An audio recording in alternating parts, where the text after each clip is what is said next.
Pemirsa, setiap tahunnya makin banyak orang yang mengajukan pinjol Ya. alias pinjaman online. Belum lama ini OJK bahkan merilis data profesi yang paling banyak terjerat kasus pinjol mencengangkan. Kenapa? Karena nggak disangka-sangka nih pemirsa.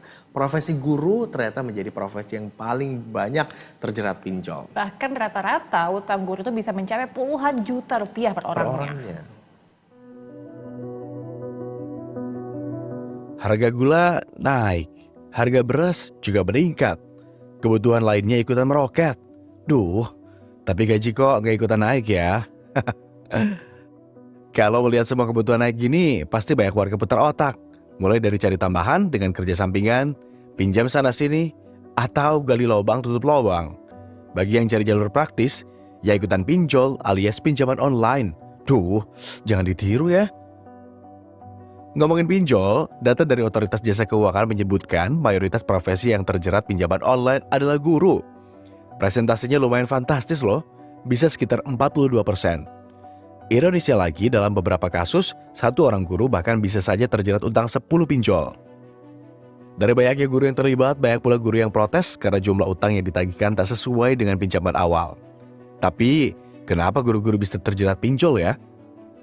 Dalam setiap orang, situasi keuangan seseorang itu memang beda-beda ya. Latar belakangnya juga tak melulu karena gaji yang kecil, melainkan adanya cash flow yang tidak lancar, pembayaran gaji yang terlambat, generasi sandwich, hingga gaya hidup. Profesi guru emang sangat mulia, tapi guru tetaplah manusia yang mungkin bisa aja tergoda gaya hidup dan kemudahan pay later. Melihat kondisi ini, ada baiknya guru atau profesi lainnya lebih bijak dalam mengajukan pinjaman online. Jangan sampai terjadi penyesalan hingga terlilitnya utang piutang yang membuat seseorang berbuat tekad. Tim Liputan BTV. Oke, tapi selain guru, Ya. katanya ada juga sejumlah profesi lain yang juga terjerat pinjol. Walaupun komposisi guru ini tertinggi ya. Betul sekali. Nah, Dari data Otoritas Jasa Keuangan atau OJK ini sempat menyebut 42% korban pinjol berprofesi sebagai guru. Nah, oke. Nah, kemudian diikuti dengan korban PHK 21% ya. Ya. Yang kemudian ibu rumah tangga ada 17%, lalu karyawan ada 9%, pedagang 4%, pelajar ini 3%. Pelajar juga ada ya, Ada 3%. juga pelajar, ada tukang pangkas rambut juga 2%. Hingga lalu ojek online. Ojek ya, online yang 1%. ternyata dapat komposisinya juga 1%. Lalu apa yang kemudian jadi penyebab profesi guru ini bisa akhirnya terjerat pinjol ya gitu. Untuk mengetahuinya pemirsa lebih jelas, kita juga sudah terhubung secara virtual nih dengan Koordinator Nasional Perhimpunan Pendidikan dan Guru. Ya. Ada Mas Satriawan Salim yang sudah bergabung secara virtual bersama kami ya. Kita sapa langsung nih. Siap, selamat pagi Mas Satriawan. Apa kabar? Mas Satriawan, kami kayaknya belum dapat audio Mas Satriawan nih. Kepencet Boleh mute kah atau di-unmute gimana? Ini ada gangguan. Oke. Udah bisa kedengeran sekarang. Sehat Mas Satriawan? Iya, iya. Alhamdulillah sehat. Terakhir ketemu waktu di Semanggi kita ya. Mas Satriawan, langsung aja nih, OJK merilis kalau profesi guru ini menjadi paling banyak terjerat pinjol. 42% besarannya gitu ya. Nah, apakah memang ini terjadi karena alasan-alasan tertentu begitu? Salah satunya misalnya faktor gaji guru yang memang dirasa belum cukup memadai hingga kemudian akhirnya banyak yang memilih untuk terjerat pinjol atau seperti apa? Anda punya data nggak berapa besaran guru yang kemudian sempat terjerat yang laporan? Ya, makasih. Yang pertama tentu ini sangat kami sesalkan ya, dan kami juga sedih ketika yang menjadi kelompok profesi yang terjerat pinjol justru teman-teman guru gitu. Nah, ini kan menandakan ada beberapa hal ya yang terjadi di belakangnya. Yang pertama, kami melihat betul yang tadi disampaikan bahwa kesejahteraan guru itu masih menjadi persoalan yang klasik gitu ya, khususnya bagi kawan-kawan guru honorer. Nah, bagaimana guru dalam mengajar itu kan ada pembiayaan ekstra yang tidak bisa tercover misalnya oleh upah mereka, karena upah guru honorer ini kan sangat minim sekali gitu ya. Di data kami rata-rata upah guru honorer itu baik yang di sekolah negeri maupun di sekolah swasta itu masih rentang antara 500.000 sampai 1 juta rupiah gitu. Nah, itu pun seringnya dibayarnya rapel ya, sesuai dengan pencairan dari dana BOS bagi yang mereka di sekolah negeri yang upahnya dari dana BOS. Nah, jadi pembiayaan ekstra ya mereka harus punya laptop, mereka harus memiliki kapasitas kuota data internet, karena kan berbagai kegiatan, berbagai pelatihan misalnya yang dikelola oleh pemerintah termasuk di Kemdikbudristek misalnya saat ini ya beberapa tahun terakhir itu berbasis online semua dan itu butuh data, butuh kuota, butuh laptop, ya butuh perangkat-perangkat digital.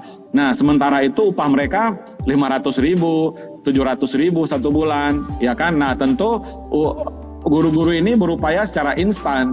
Nah, entitas yang menawarkan pinjaman secara instan ya pinjol-pinjol tadi gitu kan.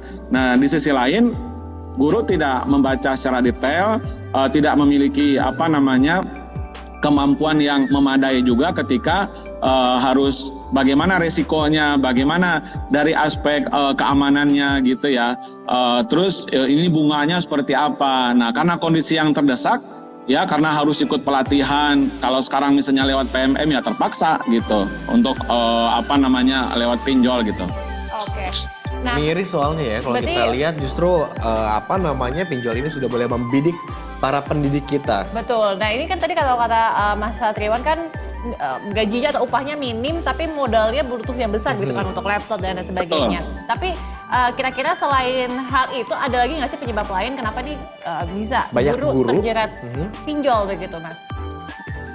Ya tentu ya ini mohon maaf ya ini otokritik juga bagi kita sebagai profesi guru dan tentu bagi pemerintah ya. Misalnya berbicara kompetensi guru, di dalamnya kan kita berbicara kompetensi pedagogi, kompetensi profesional, ada sosial sama kepribadian. Nah, di antara yang dituntut saat ini oleh zaman, oleh perubahan sosial yaitu kita harus memiliki kemampuan dalam literasi digital gitu ya. Nah, berbicara literasi digital itu kan juga berbicara bagaimana terkait dengan keamanan digital, digital safety gitu ya, bagaimana sih menggunakan perangkat digital. Yang kedua berbicara literasi finansial. Nah ini kan juga masih menjadi PR ya. Kalau secara global memang kita akui kompetensi guru kita masih ada terkait dengan persoalan gitu ya. Memang masih relatif rendah ya terkait dengan kompetensi guru kita. Nah ini kan relate dengan literasi digital tadi, kemudian literasi finansial gitu kan ya. Dan memang jumlah guru honorer ini Mbak Didis ini memang menjadi data yang mengagetkan juga. Ternyata jumlahnya sangat banyak ya, lebih dari 1 juta guru yang honorer gitu ya jumlahnya di Indonesia gitu dengan upah yang tadi saya katakan belum memadai tadi gitu. Oke, nah tadi kalau memang ternyata tujuan pinjolnya adalah untuk misalnya modal beli laptop dan lain sebagainya untuk mengajar juga begitu ya. Tapi tidak sedikit juga guru yang protes begitu Mas karena jumlah utang yang ditagihkan ternyata tidak sesuai dengan pinjaman awal. Nah kalau udah kepalang terjerat mungkin memang karena tidak membaca ada terms and condition dan sebagainya. Adakah upaya yang dilakukan gitu ya untuk melindungi para guru ini untuk mengatasi masalah-masalah jeratan pinjol ini? Siapa yang bisa melindungi guru-guru ini begitu? Ya, saya pikir pemahaman mengenai literasi digital, kemudian literasi finansial ini mendesak ya dilakukan oleh Kemdikbudristek, termasuk Kemenkominfo ya bersama pemerintah daerah. Jadi dari sekarang kita mesti menyisipkan gitu ya menjadi bahan konten pelatihan guru-guru gitu. Jadi pelatihan guru-guru tidak hanya fokus kepada persoalan teknis mengajar, persoalan bagaimana mengatur ruang kelas gitu, berbicara kurikulum secara ofisial, tetapi juga bagaimana guru-guru itu mampu memiliki literasi finansial, literasi digital, dan ini harus dimasukkan ke dalam skema pelatihan guru, ke dalam konten pelatihan guru itu yang pertama. Nah, kemudian yang kedua tentu solusi yang paling jitu adalah tingkatkan kesejahteraan guru, khususnya guru-guru honorer. Nah, kami apresiasi sebenarnya saat ini kan di pemerintahan yang baru nanti Pak Prabowo, Pak Gibran kan punya program, punya visi diantaranya ingin memberlakukan upah minimum bagi guru non aparatur sipil negara, yaitu guru-guru honorer diantaranya. Kita nggak punya skema upah minimum seperti kawan-kawan pekerja ya, kawan-kawan buruh itu punya upah minimum provinsi, punya skema upah minimum kota kabupaten, sedangkan guru tidak, tergantung kebaikan hati kepala sekolah misalnya gitu ya, tergantung anggaran bosnya. Nah ini kan tentu tidak akan meningkatkan martabat guru, tidak akan meningkatkan profesionalitas guru. Di satu sisi dituntut mereka kompetitif, punya kompetensi profesional, ya kan, memiliki sarana prasarana gitu yang mendukung mereka dalam mengajar. Di sisi lain kebutuhan dasarnya, kebutuhan pokoknya tidak dipenuhi oleh negara gitu ya, atau oleh yayasan kalau mereka sekolah swasta. Jadi saya pikir upah minimum bagi guru non ASN itu juga sebagai salah satu solusi ya yang kami harapkan dari pemerintah ke depan. Oke, dan upaya penyeimbangan begitu ya, supaya gurunya kemudian kesejahteraannya kemudian meningkat, Ya. dan tentu bisa menurunkan resiko terjerat Kompetensi juga pinjol. naik. Pinjol.